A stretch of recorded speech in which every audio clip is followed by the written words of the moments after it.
इसी खबर पर अखिलेश प्रताप सिंह कांग्रेस प्रवक्ता हमारे साथ जुड़ चुके हैं। अखिलेश जी, बहुत बहुत स्वागत है आपका लाइव इंडिया में। जी शुक्रिया। जी, आपसे जानना चाहेंगे, जिस तरह के जयंती नटराजन आरोप लगा रही है, कांग्रेस क्या कहेगी इस पर? देखिए, जयंती नटराजन जी क्यों ऐसा कर रही हैं, वो स्पष्ट है कि दिल्ली में जिस प्रकार से बीजेपी मात खा रही थी, बीजेपी को ऑक्सीजन देने का एक अथक प्रयास है जो मिथ्या जाएगा, इस तरह की कंट्रोवर्सी उछालने का प्रयास कर रही है वो। लेकिन अखिलेश जी, जयंती नटराजन एक लेटर का हवाला दे रही है। वो सिर्फ आज ये आवाज नहीं उठा रही है, उन्होंने सोनिया गांधी को बकायदा एक खत लिखा था 2014 में और इस बाबत उन्होंने उस मसले को उठाया था, लेकिन उसका कोई जवाब नहीं आया अध्यक्ष की तरफ से। 2014 के पहले भी, एक साल पहले वो मिनिस्टरशिप से हटा दी गई थी। उन्हें ये बातें बतानी चाहिए थी, क्योंकि कांग्रेस पार्टी का सदस्य ये मत रहा है कि ट्राइबल्स का, जंगल का, एनवायरमेंट का पक्ष लिया जाए। आज जो मोदी सरकार है वो सिर्फ कारपोरेट घरानों का पक्ष लेती है, नो गो एरिया में जा चुकी है। कारपोरेट हाउसेज क्यों कांग्रेस के खिलाफ बोलते थे?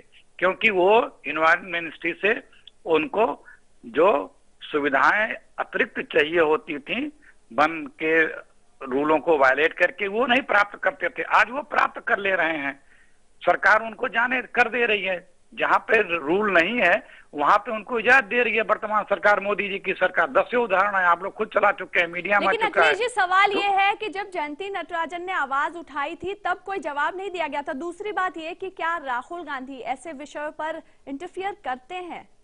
पहली बात, जयंती नटराजन जी को तब क्यों नहीं आवाज उठाई? पब्लिकली उन्हें आवाज उठानी चाहिए थी, जैसे आज उठा रही हैं। बताना चाहिए था।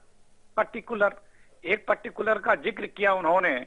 उस व्यक्ति ने बताया कि मछुआरों को किस प्रकार से कौन सी समस्या थी जिसको लेकर के हम मिले थे। ये साफ दर्शाता है कि जेन्युइन काज के लिए बात होती थी। और दूसरी बात, कभी किसी के कामों में हस्तक्षेप नहीं किया जाता।